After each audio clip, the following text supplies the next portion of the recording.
everyone, it's Michelle Caruana from Play Cafe Academy and Profitable Play. And recently on this channel, I shared an amazing conversation that I had with franchising expert Brian Beers. And he shared so much insight and he has so much amazing experience in owning franchise.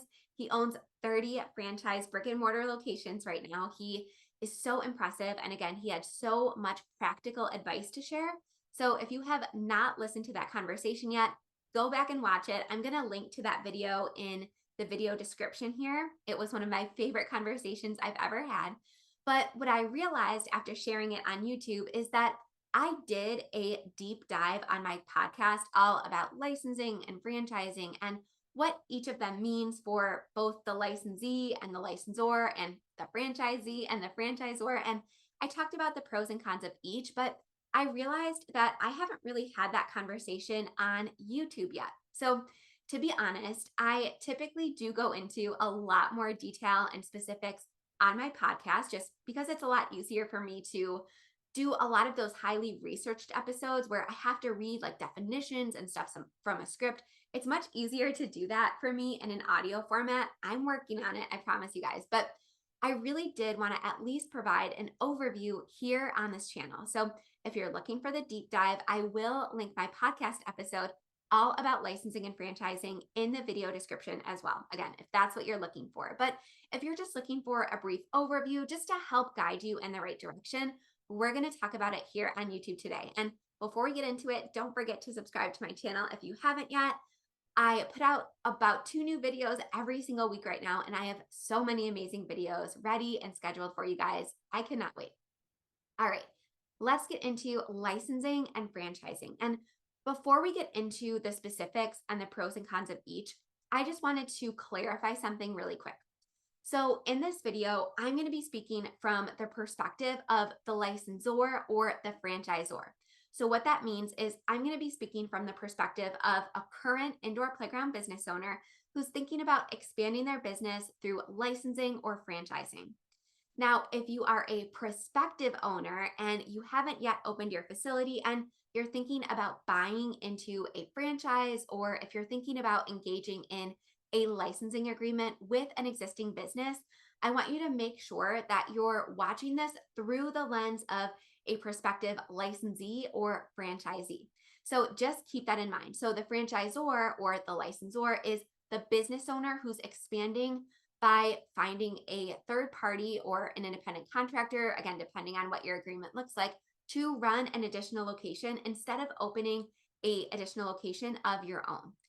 The licensee or the franchisee is the person who's going to be opening that concept. So they're utilizing somebody's intellectual property and business processes, and they're going to be that franchise or license location operator. So just keep that in mind as we go through these pros and cons. And again, make sure you're listening or watching with the right perspective.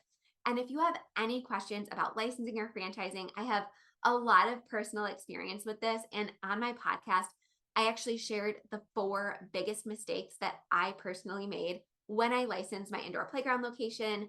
Spoiler alert, it did not go great. And again, I'm only speaking from my own perspective here. So in that episode, and I'm going to link to it in the video description as well, but in that episode, I talk about how I specifically made mistakes, was not specific enough in my agreement, made a lot of crucial oversights that really contributed to the success, or rather the lack of success, of this licensed location. So there were a lot of factors, but again, in that episode, I only talk about where my personal blame lies because I'm only in control of my own actions. So, anybody else's story is not mine to tell. But again, if you want to hear about all the mistakes that I personally made in this area, go listen to that podcast episode. It's one of the hardest things for me to talk about. So I don't even know if I could do it on video. It was a really hard episode to record, and I have a lot of guilt and a lot of regrets about that area. So again, this is going to be an overview. And then if you want to do a deep dive both into the concept of licensing and franchising, and if you want to hear about my personal experience, those episodes are linked in the video description. And if you have any comments, feel free to comment. My Instagram is also linked in the video description as well. But without further ado, let's get into some pros and cons of both licensing and franchising. And first, we're going to define what each is. First, licensing. Licensing is an agreement in which a company allows another business to use its brand name, trademark, or intellectual property in exchange for royalties or fees.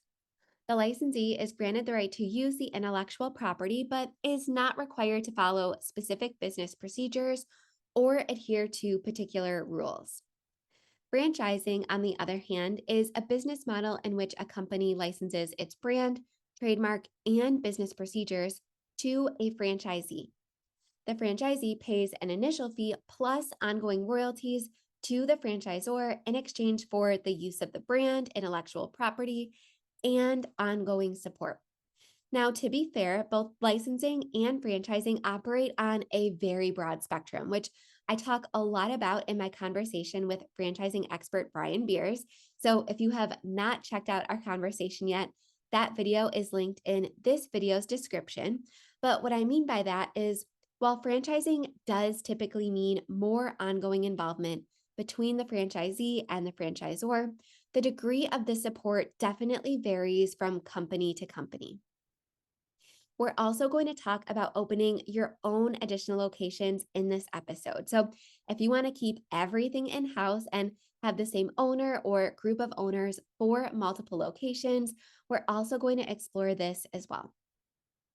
And if you want all of the legal templates that are going to be necessary, whether you decide to license or franchise your concept, I provide everything that is needed to my Playmaker Society members. So if you have not joined us yet, now is a great time. And I actually share the exact licensing agreement that I used for my own indoor playground business. And just that one template alone cost me thousands and thousands of dollars to have a lawyer develop because yes, all of these resources and templates are attorney developed. You'll still want to hire local help and make sure that all of these templates are optimized and tweaked for your specific needs and your state specific laws and regulations. But again, these templates are going to save you thousands and thousands of dollars in the process. So if you do want to join Play Cafe Academy or Playmaker Society, all of the information is also linked in this video description. And if you have any questions, please feel free to message me on Instagram or comment on this video. All my contact information is linked as well. All right, before we get into the pros and cons of each scenario, I want to quickly talk about what franchising and licensing is good for and who might be a good fit.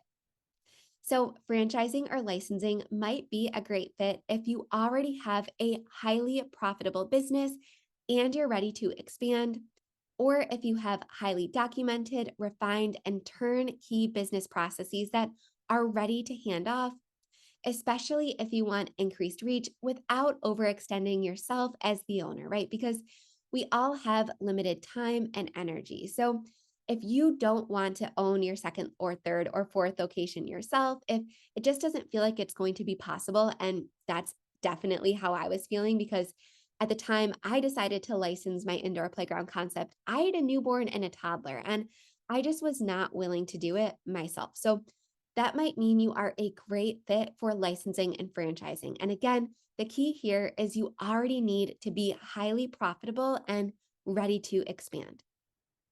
What franchising and licensing is not good for is if you're just looking for a quick cash infusion, and it's definitely not good for a financial band-aid. And honestly, this is much more common than I would like to believe, to be honest. I have seen a lot of indoor playground or play cafe owners who are really honestly struggling financially. They're not paying themselves yet, they're not yet profitable, and they're really struggling with cash flow. And what will typically happen, just to walk you through a real life scenario, is somebody will contact them and say, "Hey, I really admire your business. I'm looking to open something just like it." And they all of a sudden see dollar signs and they all of a sudden see that, hey, this person might be willing to pay, like, let's say $20,000 to license my brand and to use my intellectual property.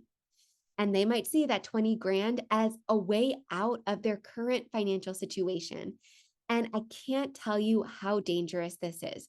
Because if you are not honest or transparent in any way with your potential licensees or franchisees, they can easily sue you for misrepresentation. And not only are they going to sue you for that initial fee and any royalties they paid, they can also sue you for all of their startup costs, any damages or lost wages, all of that stuff. So, again, if you are in a bad financial situation, licensing or franchising is not a band-aid and should not be considered. And if you're wondering if you are in a financial situation where licensing or franchising or expanding might be a good situation, but again, you're not quite sure, hire professional help. Hire an accountant, hire a business broker. They'll help you go through your financial statements and your income reports and things like that and help you determine if this is a good fit for you. But again, I just had to go through that because I see this happen all the time. And especially if you're a prospective indoor playground owner, I don't want to see you taken advantage of by an indoor playground or play cafe owner who is struggling and again, just wants that quick payday. All right, so now we're going to talk about the pros or the upsides of franchising. So, number one, more control. Franchisees must follow the franchisor's specific business procedures, leading to a more cohesive and consistent experience for customers and increased brand reliability. Next is ongoing support. So, franchisees receive ongoing support from the franchisor, including training, marketing, and operational assistance. While this is more work for the franchisor, it often leads to greater results and success for the franchisee, opening the door for more growth opportunities. And again, I'm speaking through the lens of a current business owner looking to expand. So if you're a prospective owner considering looking into buying into a licensing agreement or a franchise operation, kind of have to, use that different lens and look at it from your specific perspective. All right, next is expansion of brand recognition or increased brand awareness. So, franchisees benefit from the franchisor's brand recognition, which can help attract customers and build credibility for all franchise locations, including the original. While licensed locations usually have fundamental differences between them, franchise locations are more likely to provide a consistent customer experience. While this is not always the case, it's been my experience in this industry. Now, some downsides of franchising: higher cost and ongoing effort. So, franchising is more expensive than licensing for all parties involved, as franchisees pay an initial fee and ongoing royalties to the franchisor. While this agreement can be highly profitable for the franchisor, it does require much more work upfront, plus hours per month. And you may need to hire a point person to help you manage your different franchisees, especially if you have more than one location. So, again, just keep that in mind.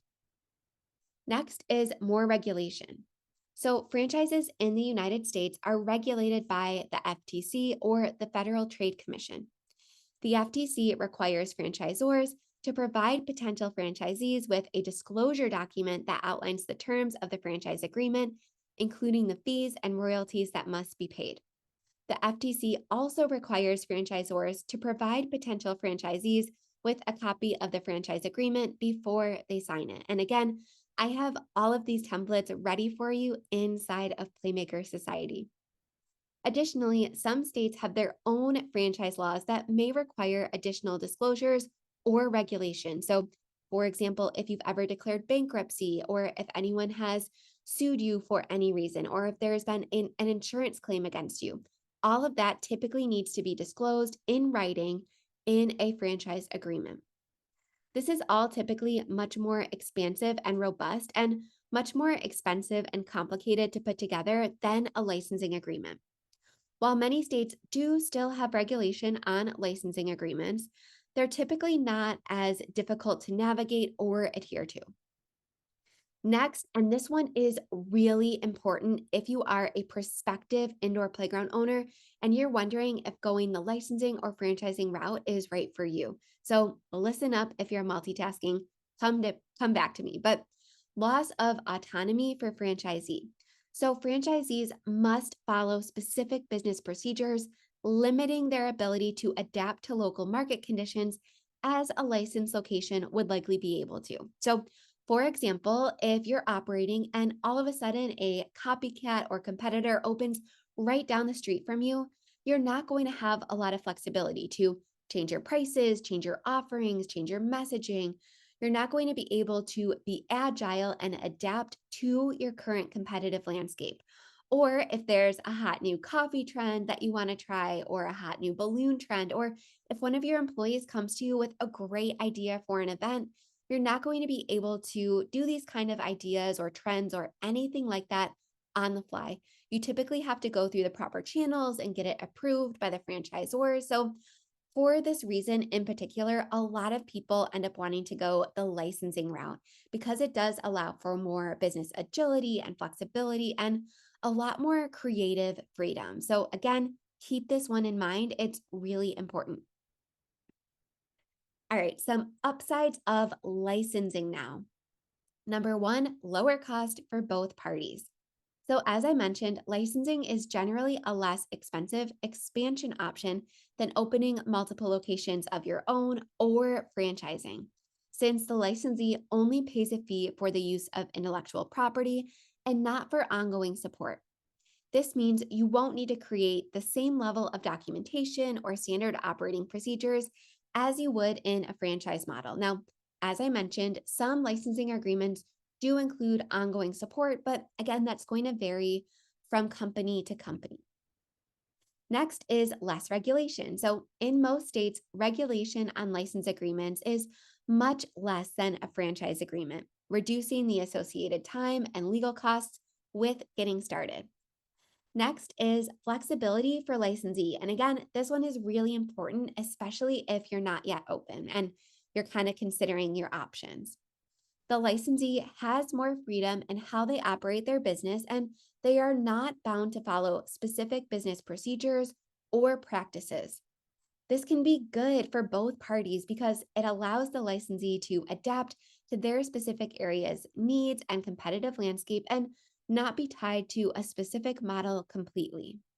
This will increase their chance of success and may lead to more licensing opportunities in the future. So, if your first license location is doing amazingly well, it's going to really improve your chances to get more licensees and more locations in the future. But again, if that license location fails, no one's going to be lining up at the door to be, the next guinea pig. So, just keep that in mind. Next is less ongoing obligations for the licensor. So, because licensing is simply charging for the use of a company's brand and intellectual property, the licensor is not required to maintain ongoing support, training, or marketing for licensed locations in most agreements. And again, some licensors will work in a monthly or quarterly fee to include some support, but this is less typical. And again, if you want to hear all of the many mistakes that I made in this area in particular, I have a great podcast episode that I put together linked in the video description of this video.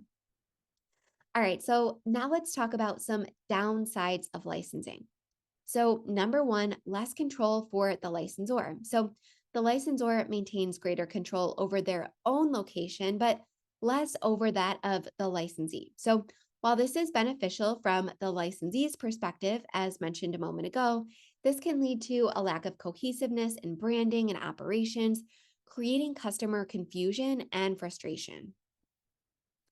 Next is limited growth potential for the licensee. So, licensing does not provide a roadmap for business growth, nor does it provide ongoing support or marketing, which again may limit the licensee's ability to expand. So, they're going to have to figure it all out on their own. And that's a reason, especially people with limited business experience or who just don't want to learn it themselves and they don't want to reinvent the wheel or anything like that. That's why a lot of people end up wanting to go the franchising route. And again, just to reiterate, if a license location fails because of this, this will severely stunt further efforts to license or expand by the licensor. Next, and this is really important, especially if you are a current owner, is risk of brand dilution. Dilution. So, as I mentioned, the licensee's actions can affect the brand's overall reputation. So, the licensor must carefully choose their partners to ensure their brand's integrity is maintained. And again, I made so many mistakes in this area. The agreement must be as specific and enforceable as possible in order to protect the licensor's brand, which, again, honestly, easier said than done. All right, now we're going to talk about opening your own additional location. So, not licensing, not franchising, you're signing that second lease or purchasing that second building, and both locations are going to have the same ownership. So, the first upside of this is more control. So, by opening a second location, you, the business owner, can have greater control over the operations and management of the business, ensuring consistency and quality across all locations. Next is increased profit potential. So, adding a second location can increase your business's revenue potential as it reaches a wider audience and attracts new customers.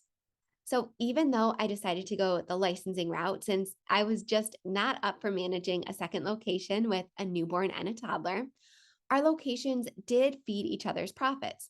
So, for example, if someone called location A to book a party and we were booked, we could easily refer them to location B and still be pretty confident that their experience would be excellent.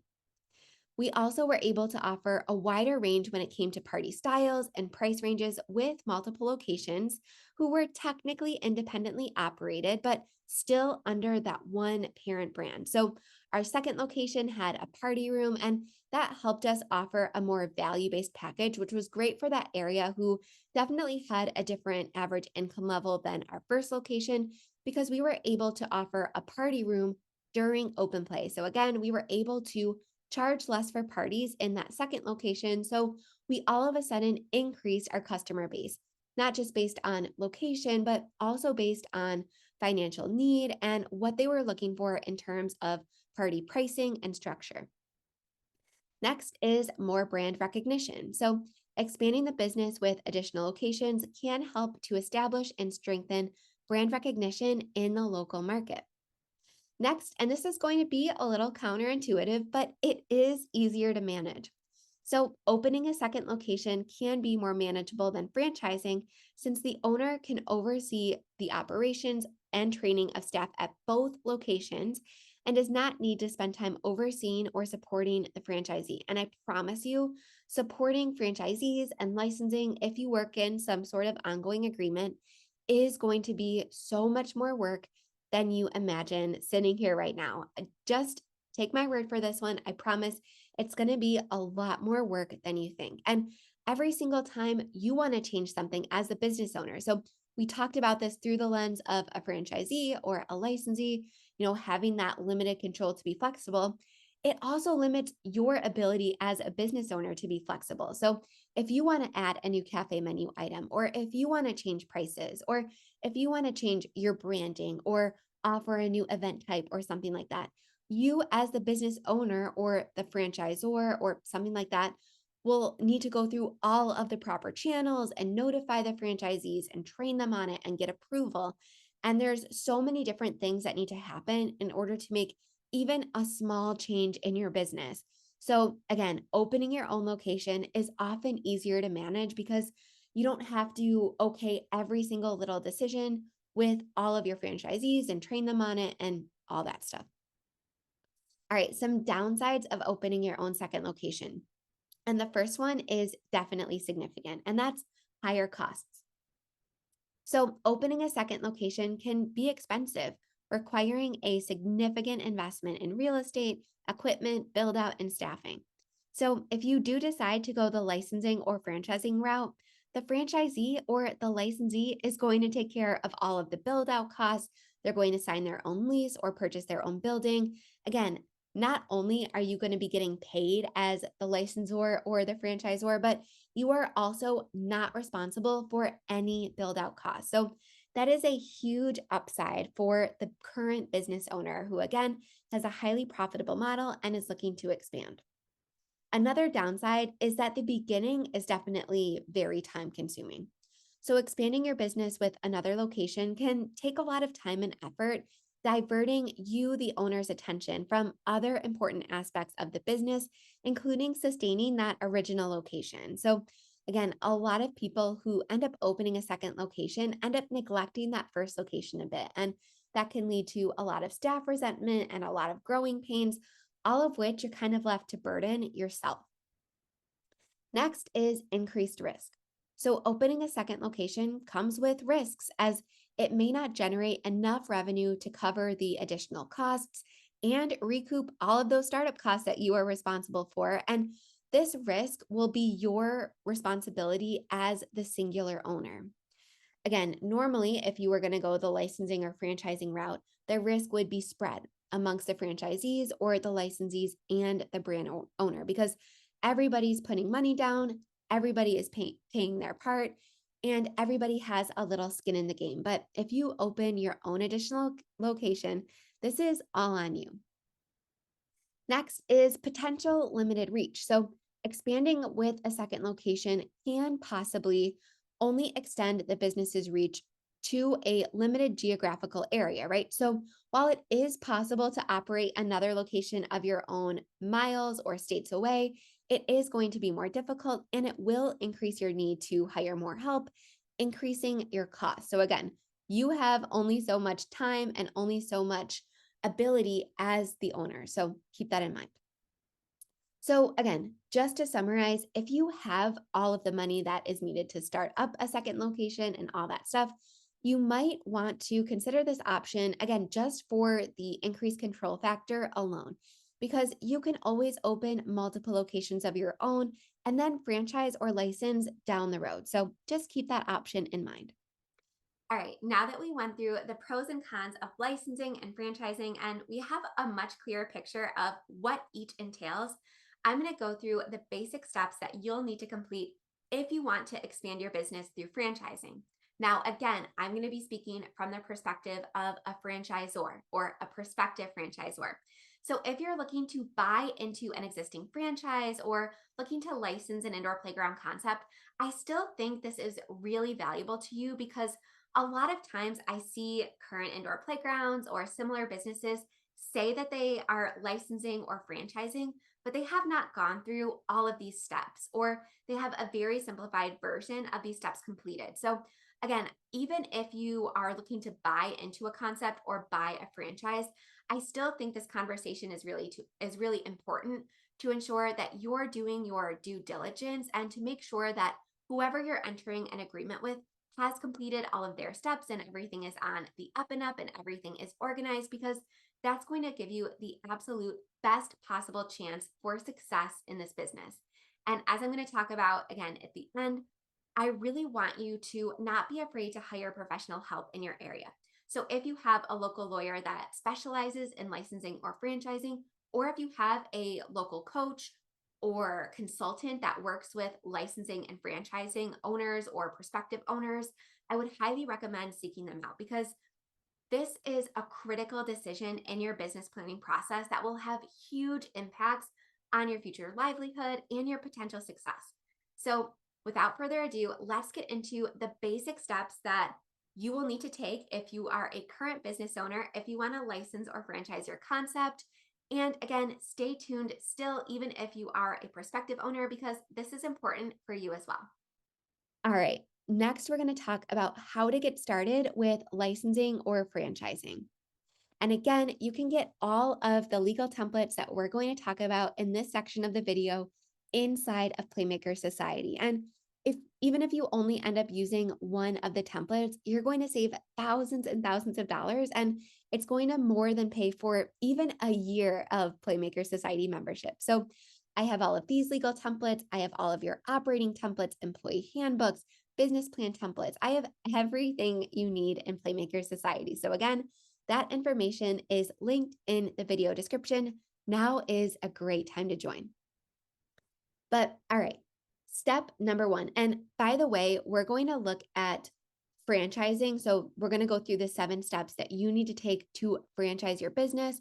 So if we get to a step where you can skip it, if you're going the licensing route, I'm going to let you know. But again, because franchising is a little bit more complicated, we're going to look more at that situation. All right. So Number one, you need to evaluate your business model and market potential. So, before you begin the franchising process, you'll need to make sure that your business is scalable and has the potential for success in other markets. You'll also need to assess the demand for your products or services and determine whether there is a viable market for franchisees in other locations. So, again, just to reiterate, long story short, if your business is not already highly profitable and if you're not making a sustainable living as an owner, franchising or licensing should not be considered as just a way to generate cash. Again, this could result in getting sued for misrepresenting your model in the future. So keep that in mind. Step number two, develop a franchise plan. So your franchise plan should outline the specifics of your franchise program, including the initial investment required, the ongoing fees and royalties, the training and support that you will provide to the franchisees, and the qualifications that any potential franchisees must meet. Again, this is where I suggest working with a franchise consultant or attorney to help you develop your plan. But again, you can use my template. If you're going the licensing route, your plan will just need to include any initial training or support efforts, as you will typically not be collecting ongoing fees or providing ongoing support. Number three, create a franchise disclosure document. And again, if you don't have a template, this is where a lot of the legal costs are going to come into play. So you need to make sure you're budgeting for this.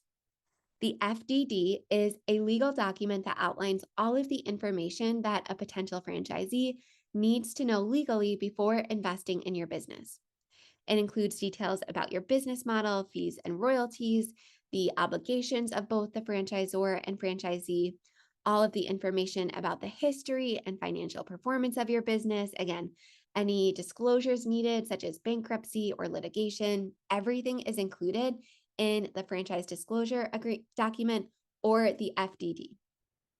Now, while this isn't required for licensing agreements, it's still a good idea to compile all the same information, anything that a potential licensee would want to know, even if it's less formally organized. Next, number four is you need to register your FDD or franchise disclosure document. Oh my gosh, I don't know why that phrase is tripping me up today, but you need to register your FDD with the appropriate state agencies. Many states require that franchisor register their FDDs with state agencies before offering franchisees for sale. And this is something really important to keep in mind. You need to follow the regulations of each state in which you plan to offer franchises. So again, if you're currently in New York, but you have big dreams for your business and you want to open locations nationwide, you're going to need to hire an attorney to research these laws in every single state that you might potentially operate in. So keep that in mind. It can get very expensive. This can typically be skipped for licensing agreements unless your state or a state you plan to operate in has tighter licensing regulations. But again, seek legal counsel and professional help if you're unsure. Next is step number five, develop a franchisee recruitment strategy. So once you have your FDD registered, I'm not even going to try to say that name again, you can begin recruiting potential franchisees. You'll need to develop a marketing plan that includes advertising, outreach to potential franchisees, and a system for screening and selecting candidates. Even if you plan on licensing, you'll still want to determine how you'll be reaching out to and responding to interested parties and closing the licensing deal. Next, number six is train and support your franchisees.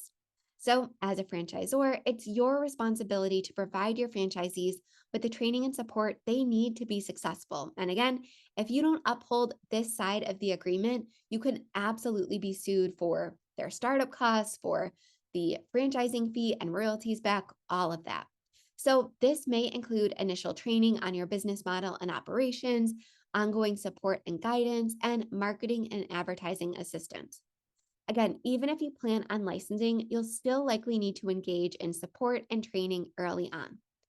But now is the time to start documenting and streamlining your processes, investing in better tools and automation systems, and creating standard operating procedures. And I talk about that a lot in episode 11 of my Profitable Play podcast. And of course, I certainly cover it in detail and offer a ton of standard operating procedure templates for you to plug and play into your own business and utilize in Playmaker Society. All right, your last step, number 7, is to monitor and maintain your franchise network. So once you've established your franchise network, it's important to monitor its performance and ensure that all franchisees are operating according to your standards. And again, this is going to take a lot more time and effort than you likely think. You may need to provide ongoing training and support. You may need to make adjustments to your business model or operations as needed. So keep that in mind. Again, even if you decide to license, you'll still want to find a way to measure the success of your program. Most people who will be interested in entering into a future agreement with you will want to hear from and even contact current franchised or licensed location owners. So, being able to stay in contact with them and facilitate this process can really improve your chances of future expansion. And again, this is something I talk a lot about in my conversation with franchising expert Brian Beers, and that is linked in the video description.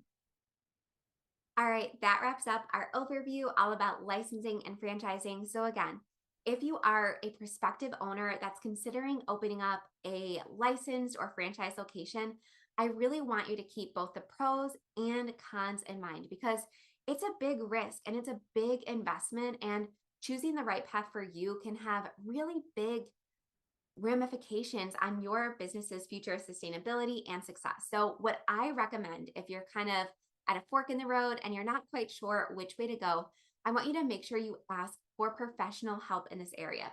So, reach out to a bookkeeper if you are a current owner, or reach out to a lawyer and give them a clear picture of your current financial situation, your current strengths, maybe your business plan, and ask them if this is something that you should consider. And they're likely going to give you a lot of great advice that myself, somebody who doesn't have a clear picture of your finances, who doesn't know what experience you're bringing to the table, what your competitive landscape looks like, what the offer in front of you is, they're going to be able to give you much better advice than I would be able to give you. So we do talk about this all the time in Playmaker Society, but again, this is an area that is really impactful for your future livelihood. So I highly recommend seeking out professional help in your area.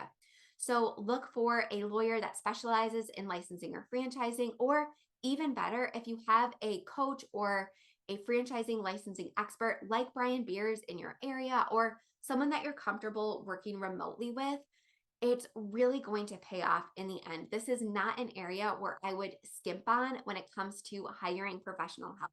So, again, if you have any questions for me, please feel free to put them in the comments. All of the other episodes and resources that I have around licensing and franchising are in the video description as well. And all of my licensing and franchising templates and legal documents and starting off points, as I mentioned in the video, are available to Playmaker Society members. So if you're looking to join us, all of the information is linked in the video description as well. So click the Play Cafe Academy sales page to learn about the difference between Play Cafe Academy and Playmaker Society, which one is best for you, which one you qualify for, all that good stuff. All right, I will see you guys there.